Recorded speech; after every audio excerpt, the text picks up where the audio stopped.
केला होता। तर त्या उठावाची कारण ही फार महत्वाची होती की वंदनीय शिवसेना प्रमुखांनी पूर्ण त्यांच्या हयातीमध्ये शिवसेना स्थापन केल्यापासून जो विचार दिला, शिवसैनिकांना दिला, लोकांना दिला, त्या विचाराला कुठेतरी बाजूला सारून वेगळ्या पद्धतीची शिवसेना जे लोक नेत होते त्या विरोधात आम्ही उठाव केला आणि वंदनीय बाळासाहेबांच्या विचाराला घेऊन आम्ही काम करणारे आहोत आणि त्याच पद्धतीने आम्ही काम करू असा आमचा नारा होता। आज त्याच विचाराने आम्ही काम करत आहोत आणि म्हणून माननीय न्यायालय हे सुद्धा या ठिकाणी विचार करणार आहे की आज एवढा मोठा उठाव झाला, विचारासाठी उठाव झाला आणि त्यामुळे मला असं वाटतं की सत्य परेशान हो सकता है, पराजित हो नहीं सकता, सत्य मिळते। चिन्ह गोठवा म्हणून देखील मागणी केली जाते। आता कोण काय मागणी करतो आहे यापेक्षा आता येणाऱ्या काळामध्ये आमचे जेव्हा विधी तज्ञ त्या ठिकाणी आमची बाजू मांडेल तेव्हा तुम्हाला समजेल की आमची बाजू कशा पद्धतीने आम्ही मांडतो। सर, शेवटचा प्रश्न, सूर्या बारचं उद्घाटन नांदेडमध्ये तुम्ही केलेलं आहे, हॉटेल सूर्या प्राईड हे खरं तर नांदेड शहराच्या वैभवामध्ये भर टाकणारी वास्तू या नांदेड शहरामध्ये सुरेश भाऊ राठोड, रमेश भाऊ राठोड, अनिकेत आणि बॉबी यांनी उभी केलेली आहे। ते माझ्या जवळचे आहेत आणि आज 3 स्टार हॉटेल या ठिकाणी होणं फार गरजेचं होतं, कारण नांदेड ही पर्यटन भूमी आहे, नांदेड हे तीर्थक्षेत्र आहे, शीख समाजाचं श्रद्धास्थान आहे, देश विदेशातून लोक इथे येतात आणि या नांदेड शहरामध्ये आल्यानंतर एक 3 स्टार हॉटेल या ठिकाणी असणं फार गरजेचं होतं आणि त्यामुळे त्यांना मी धन्यवाद शासनाकडून मानले।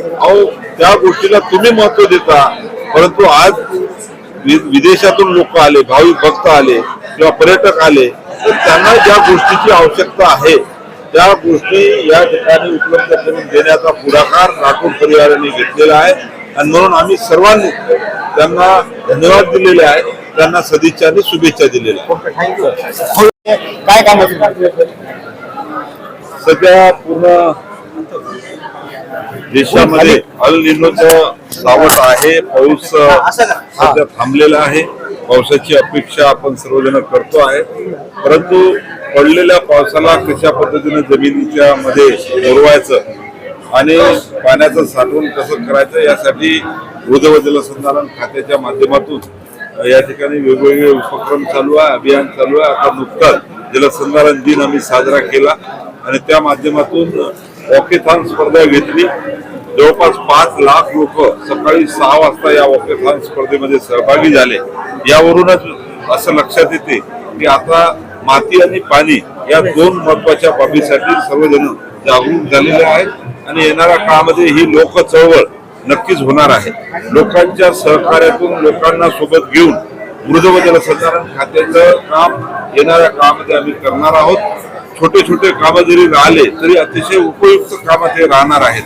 नाला बंडिंग असेल, ग्रॅबियन स्ट्रक्चर असेल, माताचे पायथा असेल, सीसीपी असेल, छोटे बंधारे असेल, छोटे धरणं असतील आणि या माध्यमातून हे स्ट्रक्चर या ठिकाणी उभं करणार आहोत। तसंच राज्यात यापूर्वी 22 वर्षामध्ये झालेले स्ट्रक्चर या सर्व स्ट्रक्चरची माहिती घेऊन त्या स्ट्रक्चरची स्थिती काय आहे, त्याला दुरुस्ती करण्याची आवश्यकता आहे का, हे सुद्धा काम आम्ही हातामध्ये घेतलेलं आहे आणि म्हणून येणाऱ्या काळामध्ये मृद व जलसंधारण विभागाकडून सर्वच जण अपेक्षा ठेवत आहे।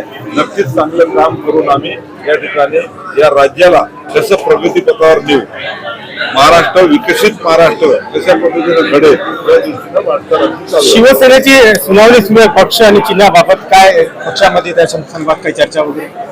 सत्य परेशान हो सकता है पण पराजित हो